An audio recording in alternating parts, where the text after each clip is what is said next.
अस्सलाम वालेकुम student, welcome to my YouTube channel Bright Chem Academy, जहाँ पे इंशाल्लाह केमिस्ट्री आपको इजी और कॉन्सेप्चुअल वे में सिखाई जाएगी। तो इंशाल्लाह आज का जो लेक्चर है हमारा मोस्ट इंपॉर्टेंट लेक्चर है, जिसमें हम क्या करेंगे, first year chemistry chapter number 1 जो कि स्टिक्योमेट्री है उसके एमसीक्यूज डिस्कस करेंगे। आज का जो लेक्चर है वो सिर्फ फर्स्ट ईयर के बच्चों के लिए नहीं, बल्कि हमारे जो एमडी केट और ई केट के जो बच्चे हैं जो प्रिपरेशन कर रहे हैं, तो ये उनके लिए भी है। क्योंकि आज के टॉपिक में मैं आप लोगों को बताऊंगा कि हम किस तरीके से विदाउट यूजिंग ऑफ कैलकुलेटर, यानी कैलकुलेटर को यूज़ किए बिना किस तरीके से न्यूमेरिकल को फॉर्मुलेशन के ज़रिए सॉल्व कर सकते हैं। तो इंशाल्लाह मैं आज की क्लास में आपको शॉर्ट ट्रिक और उसके साथ साथ कुछ फॉर्मुलेशंस बताऊंगा और कुछ की पॉइंट बताऊंगा जो कि एमसीक्यूज़ को सॉल्व करने के लिए बहुत ज़्यादा ज़रूरी है। ठीक है, तो चलते हैं अपने टॉपिक की तरफ, जो कि आज का हमारा टॉपिक है। आज का जो हमारा टॉपिक है एमसीक्यूज़ चैप्टर नंबर 1, जिसमें फर्स्ट ऑफ ऑल हम डिस्कस करेंगे बेसिक फॉर्मूले और बेसिक कॉन्सेप्ट्स को।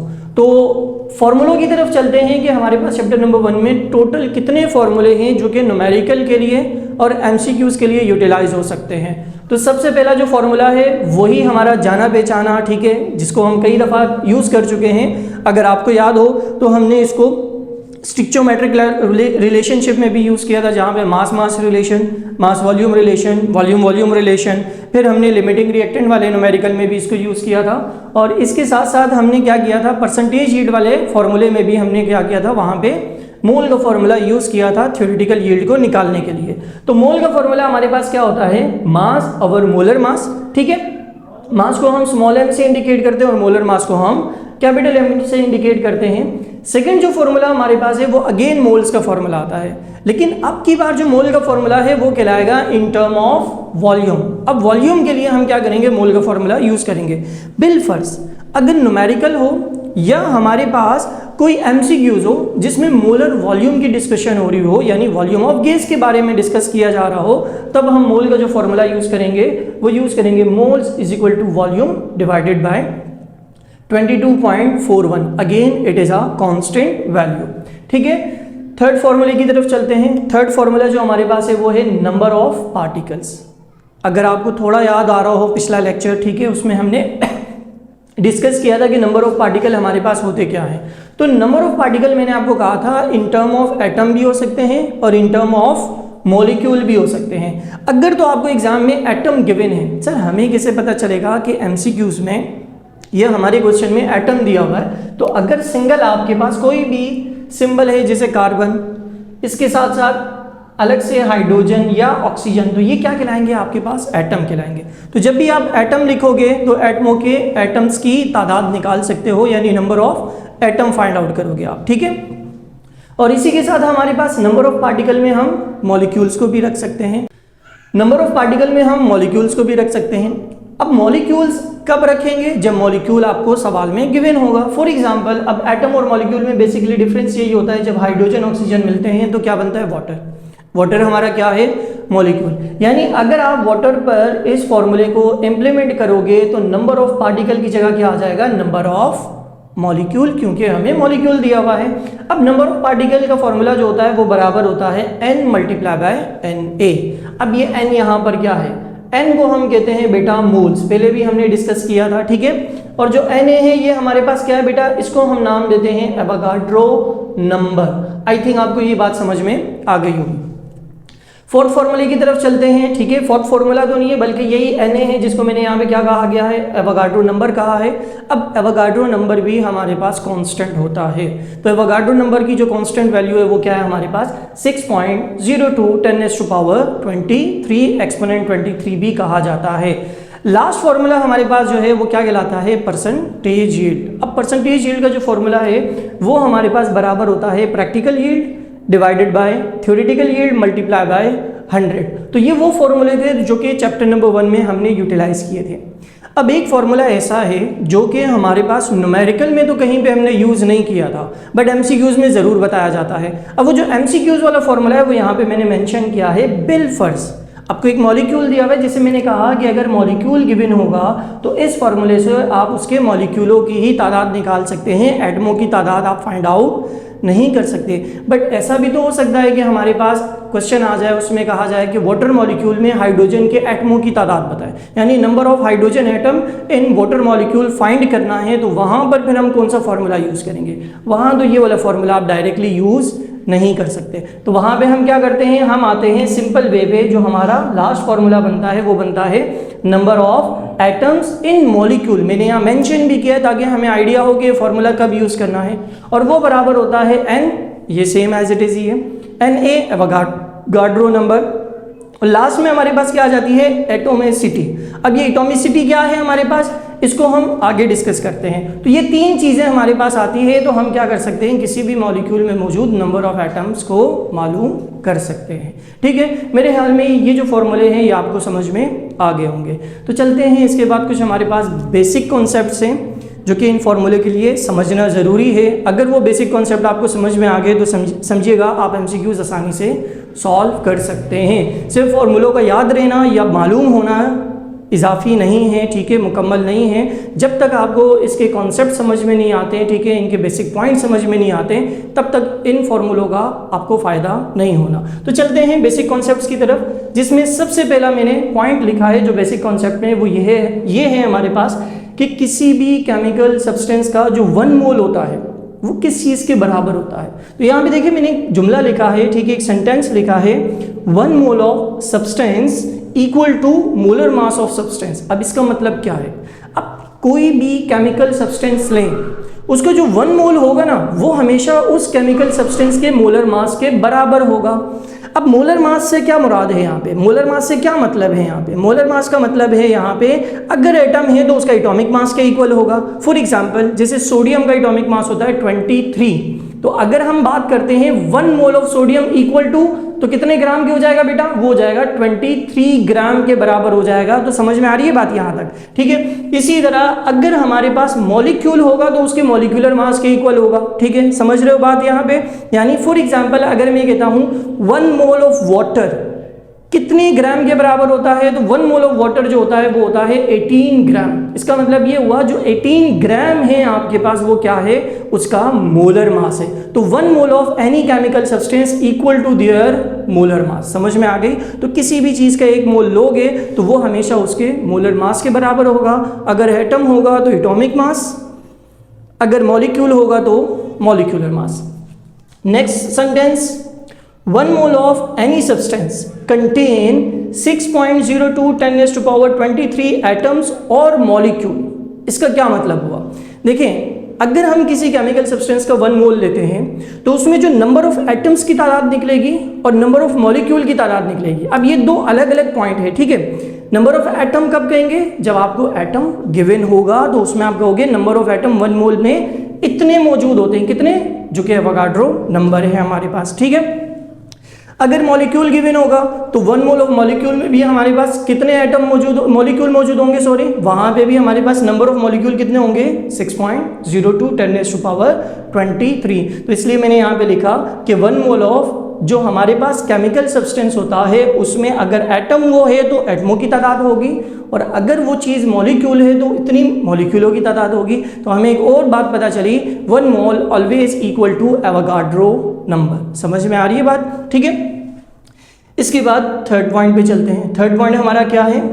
1 mole of substance contain equal to 22.41 DMQ volume at STP। इसका मतलब क्या हुआ कि अगर हम क्या करते हैं, किसी भी गैस के स्टैंडर्ड टेम्परेचर प्रेशर पर STP पर 1 मोल लेते हैं तो उसमें जो वॉल्यूम होगा वो हमेशा कांस्टेंट रहेगा। कितना रहेगा? 22.41। समझ रहे हो ये बात? लास्ट पॉइंट है जो कि हमने यहाँ पे डिस्कस किया था, एटॉमिसिटी क्या चीज़ होती है हमारे पास। तो एटॉमिसिटी जो हमारे पास है वो क्या है हमारे पास? यहाँ पे मैंने मेंशन किया है number of atoms in molecule. सवाल ये उठता है sir number of atoms in molecule में तो बहुत सारे एटम होते हैं, तो हम हर एक एटम के लिए अलग अलग निकालेंगे। फॉर एग्जाम्पल यहाँ पे एग्जाम्पल मैंने दी है, जैसे ये मेरे पास ग्लूकोज है, एक ग्लूकोज का मॉलिक्यूल है। इसमें अगर आप एटम देखें, एक कार्बन है, हाइड्रोजन है और ऑक्सीजन है। बिलफर्ज फॉर एग्जाम्पल मुझे क्या करने हैं? कार्बन के एटमों की तादाद निकालनी है। तो इसकी जो एटॉमिसिटी होगी वो कार्बन के साथ लिखा जो नंबर है वो इंडिकेट करेगा। इसका मतलब यहाँ पे कार्बन की जो एटॉमिसिटी है वो क्या है 6, हाइड्रोजन की एटॉमिसिटी क्या कहलाएगी बेटा 12, ऑक्सीजन की क्या होगी 6 होगी। इसका मतलब ये हुआ कि एटॉमिसिटी जो हमने यहाँ पे पढ़ा था कि हमने पुट करना है, तो वो कहाँ से पता चलेगा, मॉलिक्यूल में मौजूद जो भी एटम होगा उसकी क्वांटिटी से कि वो उसके साथ कौन सा नंबर वहाँ पे मेंशन है। तो ये हमारे पास बेसिक कॉन्सेप्ट्स थे, ठीक है, जो कि आज के टॉपिक के लिए बहुत ज़्यादा ज़रूरी एमसीक्यू सॉल्व करेंगे इसके बाद, लेकिन उससे पहले ये पॉइंट आपको सारे समझ में आने चाहिए। तो अपने पास सेव कर लें जल्दी से।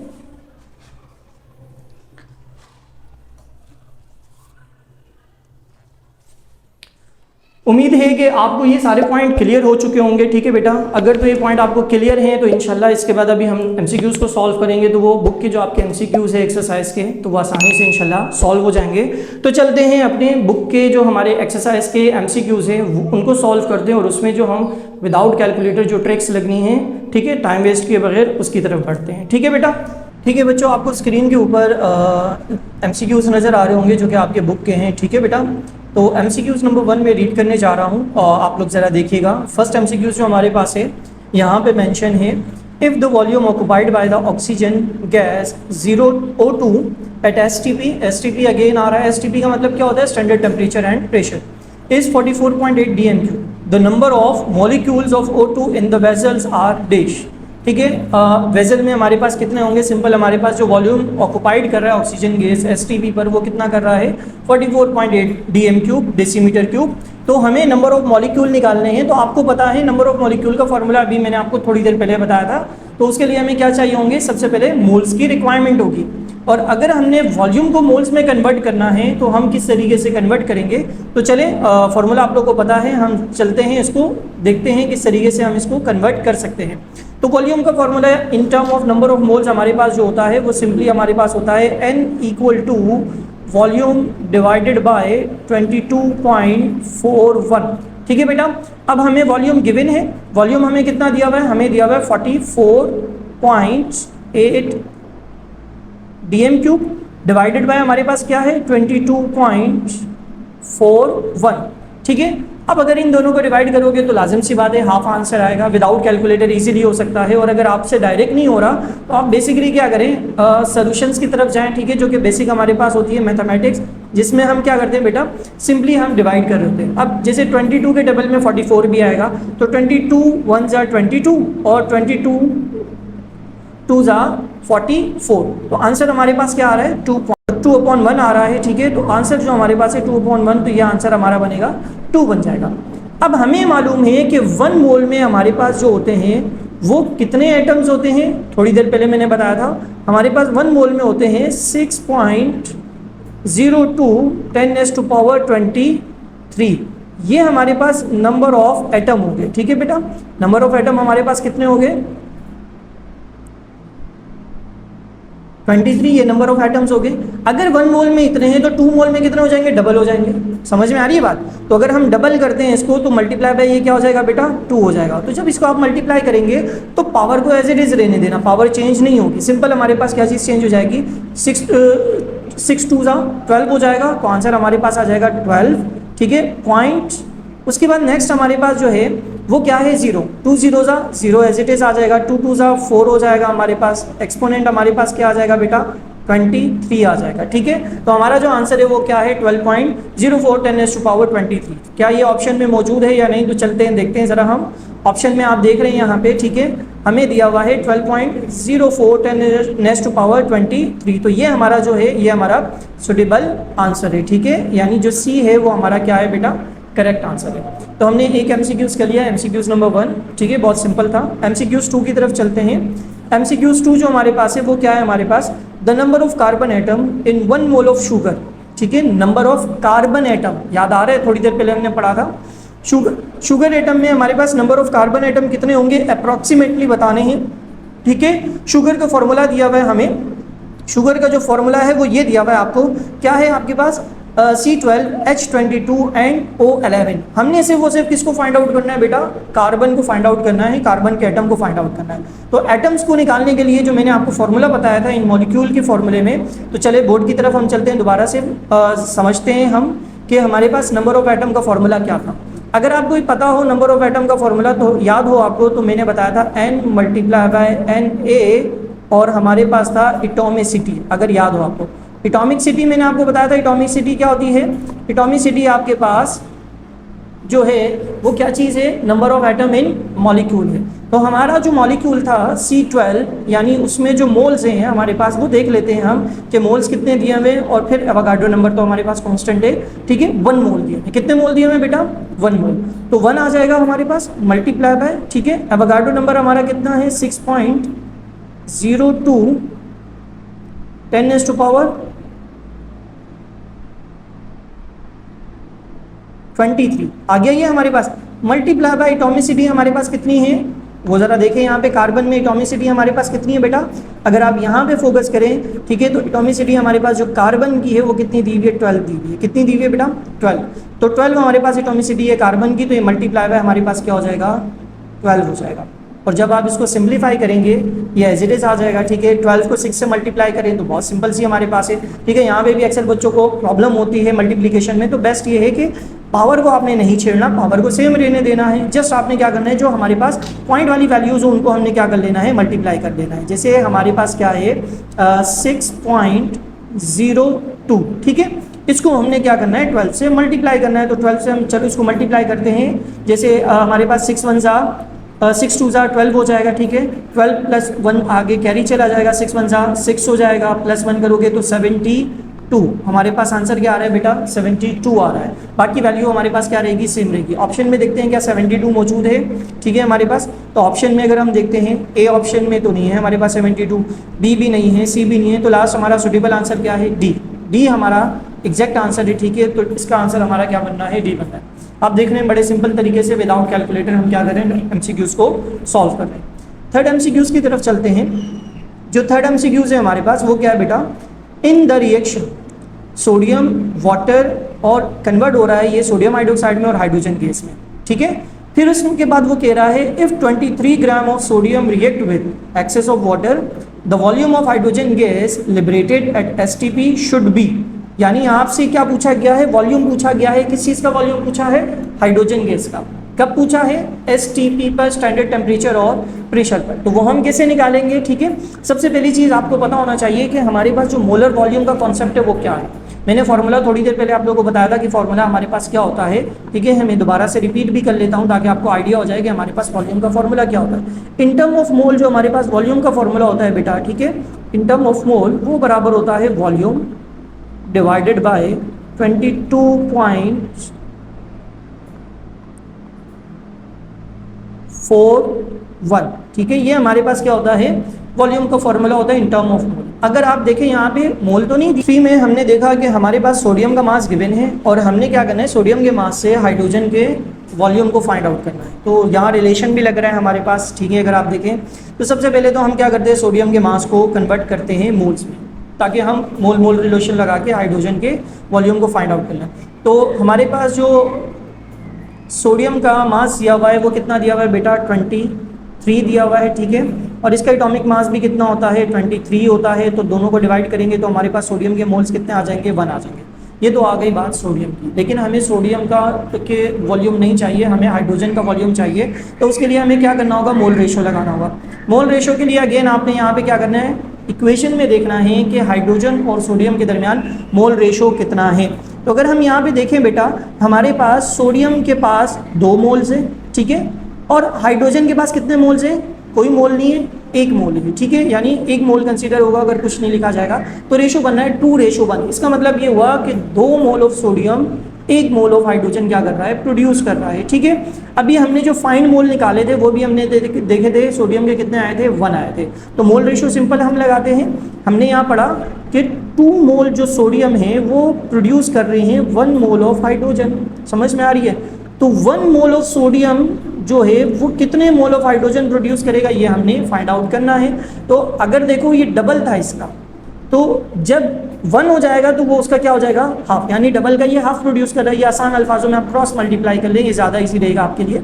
हम 2 को x से मल्टीप्लाई कर लेते हैं, 1 को 1 से मल्टीप्लाई कर लेते हैं। तो ये हो जाएगा मेरे पास 2x = 1, ठीक है बेटा।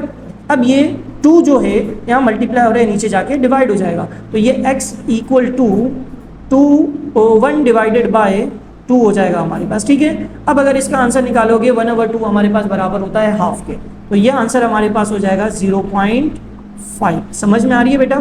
तो ये हमारे पास 0.5 इसका जो है वो आंसर आ जाएगा, ठीक है। ये मोल्स हमने निकाले हैं। अब इन मोल्स को हमने किसमें कन्वर्ट करना है? वॉल्यूम में कन्वर्ट करना है। अब मोलर वॉल्यूम हमें पता था 1 मोल किसी भी केमिकल सब्सटेंस का बराबर होता है कितने मोलर DM³ के? 22.41, अगर आपको याद, ठीक है। ये हमारे पास से अगर 1 मोल इसके बराबर है तो 0.5 क्या हो जाएगा? इसका हाफ हो जाएगा। तो 22 का हाफ करो कितना बनता है? 11 बन जाता है। कितना बन जाता है? 11। तो हम देखते हैं हमारे ऑप्शन में ये चीज़ मौजूद भी है या नहीं है, ठीक है बेटा। तो ऑप्शन में अगर आप देख रहे हैं यहाँ पे, ठीक है, फर्स्ट ऑप्शन 11.2 DM³ 22, 33, 44, तो हमारा सुटेबल आंसर क्या है बेटा? ए। हमारा सुटेबल आंसर क्या है? ए। थर्ड MCQs भी हो गया। फोर्थ पे आते हैं। फोर्थ MCQs में हमने क्या करना है? फोर्थ MCQs को पहले पढ़ते हैं। Which of the following sample of substance contain the same number of atom as that of 20 gram of calcium. यहाँ पे थोड़ी प्रॉब्लम आ जाती है बच्चों को कि हमने नंबर ऑफ एटम सेम निकालने। देखें बेटा, ऐसे न्यूमेरिकल में या MCQs में आपको कैलकुलेशन की नीड नहीं है, बस ये कॉन्सेप्चुअल पॉइंट होते हैं। तो यहाँ पे आपको थोड़ा सा कॉन्सेप्ट लगाना पड़ता है। तो यहाँ पे आपको कॉन्सेप्ट क्या लगाना है ज़रा ये देखें, ठीक है। 20 ग्राम ऑफ कैल्शियम, अगर हम 20 ग्राम ऑफ कैल्शियम की बात करें तो आप सिंपल पहले इसके मोल्स निकाल लें ताकि आपको पता चल जाए कि कितने के बराबर होते हैं। तो देखिए, कैल्शियम मोल का फॉर्मूला भी मैंने आपको बताया भी था, N = M over capital M। 20 ग्राम हमें गिवन है तो वो गिवन मास हो जाएगा हमारा, ठीक है, डिवाइडेड बाय कैल्शियम का जो हमारा एटॉमिक मास होता है वो क्या होता है? 40। तो आंसर अगेन क्या आ जाएगा? हाफ, 0.5, ठीक है बेटा। तो 0.5 हमारा जो है ये हाफ आंसर आ जाएगा। समझ में आ रही है बात? अब हमने क्या करना है, देखना है कि हाफ मोल और किसके आ रहे हैं। तो बड़ी सिंपल सी लॉजिक है, देखें, जिसका एटॉमिक मास गिवन मास से डबल हो जाए, गिवन मास से क्या हो जाए? डबल हो जाए, तो वो आपका क्या कहलाएगा? हाफ कहलाएगा। क्या कहलाएगा? हाफ। किस तरीके से? जैसे यहाँ पे था गिवन मास 20 था और एटॉमिक मास क्या था? उसका डबल था, तो आंसर क्या आ गया? हाफ आ गया। तो यहाँ पर हम ऑप्शंस में भी देखते हैं कि इस तरह का कोई एटम मौजूद है कि उसका मोलर मास डबल हो और गिवन मास उसका क्या हो? हाफ, ठीक है। तो जैसे 16 ग्राम ऑफ सल्फर, अब सल्फर का एटॉमिक मास क्या होता है? 32। देखिए, फर्स्ट ऑप्शन में ही हमें समझ में आ गई। तो इसका मतलब ये हुआ कि 16 डिवाइडेड बाय 32, तो आंसर कितना आ जाएगा? 0.5। तो देख रहे हैं आप, विदाउट कैलकुलेटर कितनी इजीली हमारे पास सॉल्व हो रहा है। तो इसका मतलब ये हुआ कि हमारे पास जो कैल्शियम है, ठीक है, और जो सल्फर है, इन दोनों के नंबर ऑफ एटम क्या है? सेम। सर आपने तो नंबर ऑफ एटम निकाले ही नहीं, आपने तो नंबर ऑफ मोल से निकाले। सिंपल सी लॉजिक है बेटा, 1 मोल कंटेन 6.02 10⁻23, तो हाफ मोल का मतलब हाफ एटम्स होंगे। तो दोनों के अगर मोल सेम आ रहे हैं तो दोनों के नंबर ऑफ एटम्स भी क्या आएंगे? सेम आएंगे, ठीक है। समझ में आ गई होगी मेरे ख्याल में आपको अच्छे से। इसके बाद चलते हैं हमारे पास जो हमारा MCQs नंबर 5 है, उसको देखते हैं कि MCQs नंबर 5 हमारा क्या है, ठीक है। विच of the following statement is incorrect, ठीक है। ये हमारे पास इसमें से बताना है कि कौन सी स्टेटमेंट गलत है। तो स्टेटमेंट पहले पढ़ते हैं, फिर देखते हैं कि इसमें से कौन सी स्टेटमेंट हमारे पास गलत है। फर्स्ट स्टेटमेंट है हमारे पास, the mass of 1 mole of chlorine gas is 35.5 gram. देखिए, अगर इसको थोड़ा सा आप फोकस करें ना, यहाँ पे ये आपको क्लोरीन गैस दिया हुआ है, Cl2 दिया हुआ है, ठीक है बेटा। जब Cl2 आपके पास आ जाता है, देखो Cl जो अकेला है उसका मास तो यानी एटॉमिक मास तो होता है 35.5 ग्राम एक Cl का। बट हमें क्या दिया हुआ है बेटा? हमें दिया हुआ है Cl2। जब Cl2 आ जाएगा तो फिर वहाँ पे आपके पास एटॉमिक मास जो है, जो ग्राम मास है, वो 35 नहीं बनेगा, वो कितना बनेगा? इसका डबल बनेगा। तो इसका मतलब ये हुआ कि जो फर्स्ट स्टेटमेंट है हमारी, ये फर्स्ट वाली स्टेटमेंट ही क्या है? हमारा रॉन्ग है, ठीक है, गलत है। तो इसका मतलब ये हुआ जो इसका सुटेबल आंसर है वो हमारे पास क्या है? ए। आई थिंक आपको ये बात भी समझ में आ गई होगी। नेक्स्ट MCQs नंबर 6 की तरफ चलते हैं। MCQs नंबर 6 हमारे पास क्या है? तो MCQs नंबर 6 जो हमारे पास है वो है 4 Avogadro number this statement is incorrect. इसमें से हमने वो स्टेटमेंट बतानी है जो एवोगाड्रो नंबर के लिए इनकरेक्ट होगी। तो वो देखते हैं कौन सी है हमारे पास। पहले स्टेटमेंट रीड करते हैं, फिर इसकी लॉजिक को भी समझते हैं। It is the number of particle in 1 mole of any substance. बिल्कुल ठीक है, अभी थोड़ी देर पहले बोर्ड पे मैंने लिखा भी था, किसी भी सब्सटेंस का जो 1 मोल है वो नंबर ऑफ पार्टिकल के बराबर होगा। एटम होगा तो एटम्स के, मॉलिक्यूल होगा तो मॉलिक्यूल के बराबर होगा। It's numeric value is 6.02 10⁻23। ये भी सही है, ठीक है। फिर उसके बाद है it's value change if temperature increase. Wrong, ये गलत है, क्योंकि एवोगाड्रो नंबर टेम्परेचर डिपेंडेंट नहीं होता, प्रेशर डिपेंडेंट नहीं होता। तो इसका जो सुटेबल आंसर है वो हमारे पास क्या है बेटा? सी। क्या है? सी। नेक्स्ट न्यूमेरिकल एमसीक्यूज की तरफ चलते हैं। नेक्स्ट एमसीक्यूज हमारा जो है वो 7 है। 7 एमसीक्यूज जो है वो है हमारे पास the minimum number of moles are present in this. हमने मिनिमम नंबर ऑफ मोल्स बताने हैं, इनमें से किसमें सबसे कम है, किस पर? एसटीपी पर। देखिए यहाँ पे आपको नीचे जो दिए हुए हैं बेटा, जितने भी आपको ऑप्शंस दिए हुए हैं उनमें आपको वॉल्यूम गिवन है। यहाँ पे देखो 1 dm क्यूब, यहाँ देखो आपको 5 dm क्यूब दिया हुआ है, यहाँ पे आपको 10 dm क्यूब दिया हुआ है, ठीक है। डी ऑप्शन में देखें आप 22.41 dm क्यूब दिया हुआ है। आपको समझ में आ रही है बात? और साथ में इनके जो है वो गैसेस का भी लिखा हुआ आता है। तो इस तरह के एमसीक्यूज़ को हमने किस तरीके से सॉल्व करना है, तो यहाँ भी कैलकुलेटर की इंशाल्लाह नीड नहीं होगी। अगर आप फोकस करें इसके फॉर्मूले की तरफ, चलते हैं फॉर्मूले की तरफ बेटा, ठीक है। वॉल्यूम का फॉर्मूला जो हमारे पास था वो था N = वॉल्यूम डिवाइडेड बाय 22.41। यही था हमारे पास फॉर्मूला, ठीक है बेटा। 22.41 ये हमारे पास क्या है? वॉल्यूम का formula in term of moles. अब हमें जो दिया हुआ है वो वॉल्यूम गिवन है। हमें जो गिवन है वो क्या है? गिवन बेटा वॉल्यूम गिवन है हमें, ठीक है। वॉल्यूम हमारा आ रहा है न्यूमिनेटर में, ऊपर आ रहा है, ठीक है, यहाँ पे आ रहा है। और डिनोमिनेटर की वैल्यू हमारी क्या है? फिक्स है। ये बड़ी सिंपल सी लॉजिक है, ठीक है। यहाँ पे आपके पास कि अगर आपके पास न्यूमिनेटर की वैल्यू यानी जो ऊपर वाली वैल्यू है अगर वो चेंज होती है, चेंज कैसे होती है? अगर वो इंक्रीज होती है, बिलफर्ज क्या होती है बेटा? इंक्रीज होती है। न्यूमिनेटर वाली वैल्यू जो आपके पास है वो इंक्रीज हो रही है, तो ओवरऑल वैल्यू पे क्या डिफरेंस पड़ेगा? तो बड़ा सिंपल सी बात है कि अगर ये वाली वैल्यू आपकी बढ़ेगी, न्यूमिनेटर की वैल्यू की बात कर रहा हूँ, ये अगर इंक्रीज होगी तो इसका जो आंसर है बेटा, आंसर की अगर हम बात करें तो जो आंसर है वो भी आपके पास क्या हो जाएगा? इंक्रीज हो जाएगा। आंसर जो आपके पास है वो भी क्या हो जाएगा? इंक्रीज हो जाएगा। तो हम देखते हैं अभी ऑप्शन की तरफ, ठीक है। सोल्यूशन करने की ज़रूरत नहीं है क्योंकि हमारे पास डिनोमिनेटर की वैल्यू जो है वो कांस्टेंट है, वो चेंज नहीं हो रही। फर्स्ट है 1 dm क्यूब। 1 dm क्यूब कम है तो इसका आंसर भी छोटा आएगा। 5 dm क्यूब उससे बड़ा है तो इसका आंसर उससे बड़ा आएगा, ठीक है। 10 dm क्यूब उससे भी बड़ा है तो इसका आंसर उससे भी बड़ा आएगा, ठीक। अच्छा बच्चों, देखा आप लोगों ने कि आंसर क्या हो रहा है? बढ़ रहा है। वॉल्यूम यानी न्यूमिनेटर वाली वैल्यू बढ़ाने पर आंसर भी आपके पास इंक्रीज होगा। तो हमने क्या करना है? हमने इसमें ये देखना है कि हमारे पास मिनिमम नंबर ऑफ मोल्स किस में कम होंगे, ठीक है।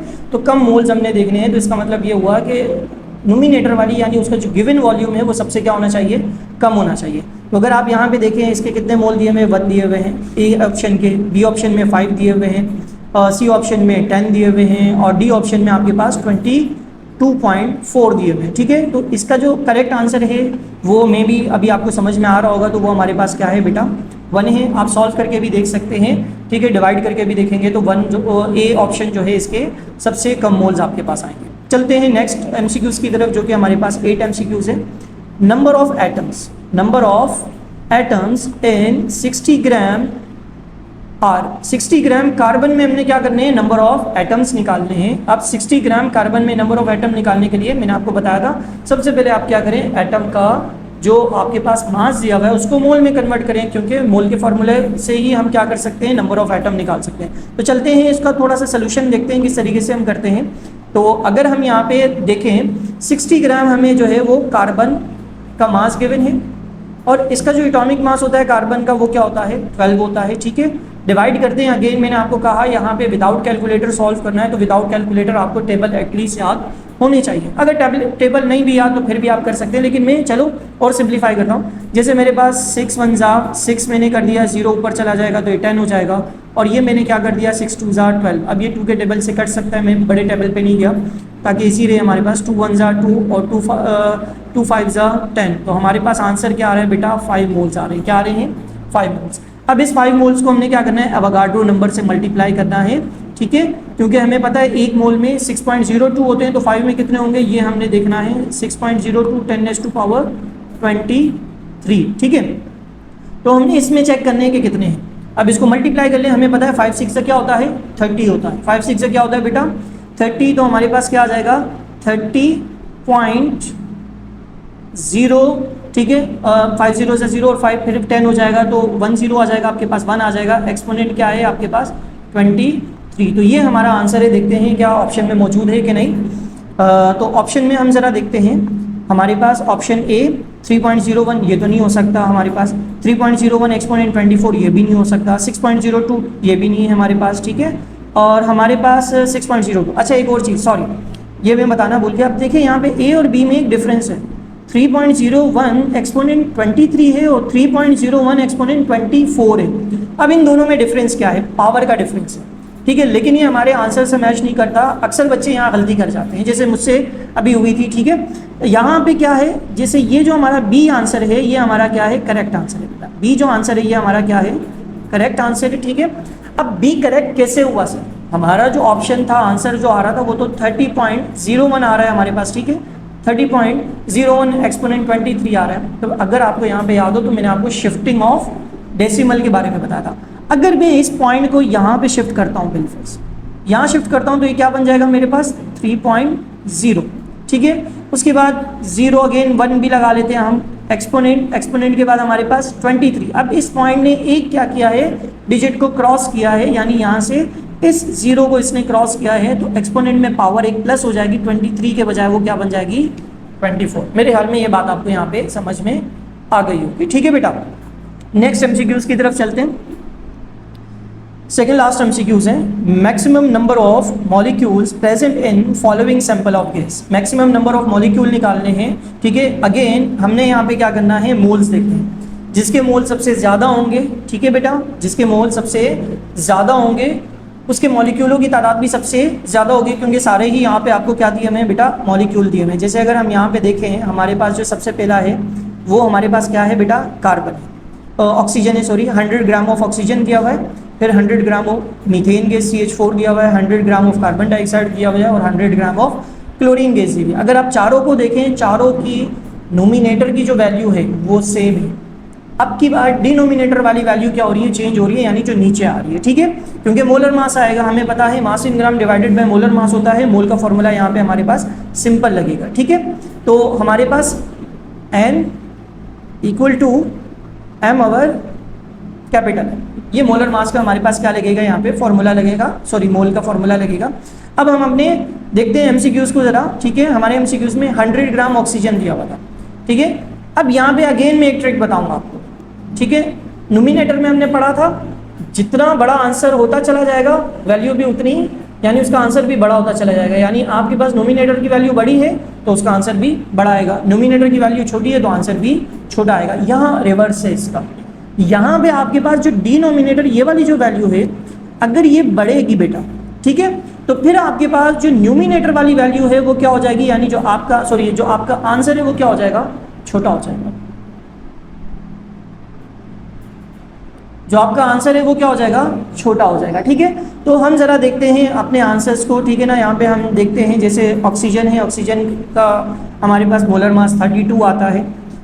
मीथेन जो है वो 16 आता है हमारे पास, ठीक है। कार्बन डाइऑक्साइड 44 होता है।